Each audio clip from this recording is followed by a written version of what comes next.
Hello friends, this is Hannah Tiblier, former first vice chairman of the Williamson County Republican Party. My name is Mary Smith and I am the District 5 County Commissioner. I'm Lisa Hayes. I'm County Commissioner for District 1 and I'm also a small business owner. Hi, my name is Christopher Richards. I am a Williamson County Commissioner for District 7. My name is Barbara Sturgeon and I am a County Commissioner, District 8, the best district there is. Hi, my name is Peg Raciti, and I am currently the Assistant Secretary for the Williamson County Republican Party. Brian Clifford, when he decided to run, he called all the commissioners. He called me and he talked to me. He says, "Bill, I'm running." I said, "Yeah, well, great, Brian. I'm with the other slate, but I wish you all the best. And if you win, I'll support you. I'll stay in the party. I mean, I have no problem with that. You have every right to run, and I will never demean you or say anything bad about you. I'm just going to support the other slate because those are people I know, and I think they've done a good job, and I want to see them continue doing it." Their whole campaign was run like this. They just threw stuff against the wall and they didn't care whether something was true or wasn't even part of they didn't even factor that in. So the campaign that they ran was negative right from the very start. I wasn't happy about some of the negative ads that came out. When their first mailer, the supposedly Williamson County conservatives started producing mailers and sending them out, I was just so turned off by the negative, slanderous tone of their campaign. I approached Brian at the Reagan Day dinner and said, "Brian, I just can't support a campaign that's so negative." Over 1,500 people that showed up. Really, to me, I was just glad to see all of them there. Regardless of who they were voting for, I was just glad to see the participation. I thought the convention was very exciting. Saw a lot of familiar faces that were on both sides of supporting different candidates and different slates of people. But I thought it was exciting. It was great to see people and to have an energy in the room. So I very much enjoyed it. Well, I guess it started with wrapping cookies that we could hand out to people at the door. And, it was just to welcome people, make people feel welcome. My role was one of the more fun roles. I got to greet people when they came in, thank them for being there, and offer them a cookie. My first job as a volunteer was to greet people as they came in. So I saw what happened as people got registered, which there was a lot of people, and I actually think that's a good thing that we had a lot of people. I handed out cookies. I volunteered to greet people at the door and hand out cookies. The fact is Williamson County conservatives stockpiled like hundreds of registrations and then dumped them into the system at the last minute. I shifted to assisting with cutting bracelets as people were walking in to vote. I would cut their bracelet and my partner at my table would hand them a ballot and they would go vote. And actually, I personally thought it went very well. Like, everybody was very happy and cheerful, even as the night wore on and they had to wait in line for a while. Even people that you disagree with, I enjoy seeing them. And I thought it went amazingly well. We would snip off their armband, and one person would snip that off, and when they had their armband snipped off, I would hand out, my particular job was to hand them a ballot. My role after that was to go to the entrance to where folks were going to be casting their ballot. So there was kind of an in-between place for me to stand and to collect the wristband. So as they came in, if they had a wristband, my job was to take the wristband off of them and allow them to get a ballot from my partner who was at my table, and from there they went and they cast their vote. My job during the voting was to cut off people's wristbands and make sure that they got a ballot. Like I said, I would thank them for coming and make sure that they knew that they weren't going to vote right there in front of me, that they had to go find a booth. So the system worked. If you didn't have a wristband, which they screened you when you came in the door, if you didn't have a wristband, you didn't get to vote. And I thought it was a great success considering, David versus Goliath, hundreds of thousands of dollars spent on one side against people who are just trying to volunteer their time to the party. I was, on March the 4th, I was on another continent. I was scuba diving with my husband for my birthday off the coast of Venezuela. Post where I was named in it and being part of the most rigged election in Tennessee. Honestly, I kind of chuckled a little bit because I spent so much time in 2021 digging into election data and spent hundreds upon hundreds of hours trying to figure out what happened in the 2020 election. Just so unfair to people who are answering the call to volunteer and are giving their time and resources, and then they're in the crosshairs of public slander. It came out on the Monday before they had to turn in their challenge on that following Wednesday. I think it was the 19th. It came in out 17th.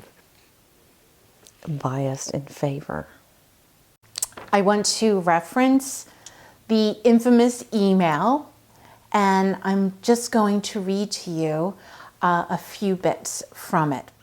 If you witnessed, insert people, in certain locations during the convention that might be a cause concern or suspicion, please let us know immediately. It was passed on to me and I saw it, and I guess my immediate reaction was, this is a joke. Somewhat disheartening and disturbing to see some of the allegations that were made against myself, fellow elected officials, and even private citizens. It was hurtful too. I mean, if I'm being honest, it was hurtful to have your integrity and your character questioned when all you were doing was just being a help. I returned. I was forwarded this email. Someone sent it to me and said, I have a feeling that you don't know about this email. And when I read it, I was astonished that it was such an overt fishing expedition, trying to find, throwing pasta at the wall, trying to see what would stick.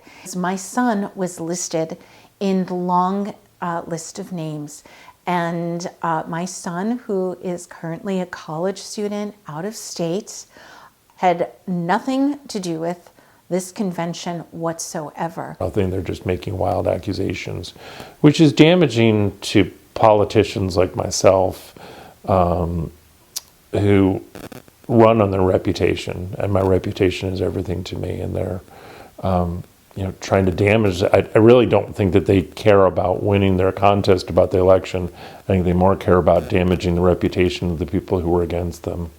They accuse us of being unethical. They accuse us of rigging the election. But there was nothing that was even close to dishonest behavior, inappropriate or cheating, nothing to the sort at all. And so it's rather offensive that people you serve with on the commission who make comments and question your integrity, it's just offensive and it's inappropriate. When this thing came out, I sent a text to Brian Clifford, and I said, Brian, do you think that this thing's truthful? What they're saying about me? I said, I'd like to talk to you about it. You're better than this. He never responded. And about a week and a half later, I actually saw him at a committee meeting, and as he was leaving, I said, Brian, you got a few minutes ago, we can talk? And he said, I don't have time right now. And just walked right by me. I don't know why they would put such an email out except to have a chilling effect. It's also known that when you go into politics, you kind of expect to have a little elbows being thrown, and I knew that. But to go after a family member, and particularly my son, was absolutely outrageous. I spent 26 years in human resources, so it takes a lot to offend me and hurt my feelings. I'm pretty thick-skinned. It's more so just seriously disappointed at how little how people, what levels they'll stoop to and the things they will say when they know better. I'm offended that someone would question my integrity to the level where they say I would cheat or I would try to do something underhanded. It's just tacky for people to do that. We're all adults. We all want the same thing for our county to be successful and our party. So yeah, it was offensive. But at the end of the day, as I tell people, sticks and stones, you know, I just look forward. I know who I am. I know what I did and didn't do. And I certainly didn't do anything inappropriate. This has been the ugliest that I've ever seen. And just so many unfounded accusations. It is unfortunate that there are such laws in the state of Tennessee that make it very difficult for a public official to sue for being slandered.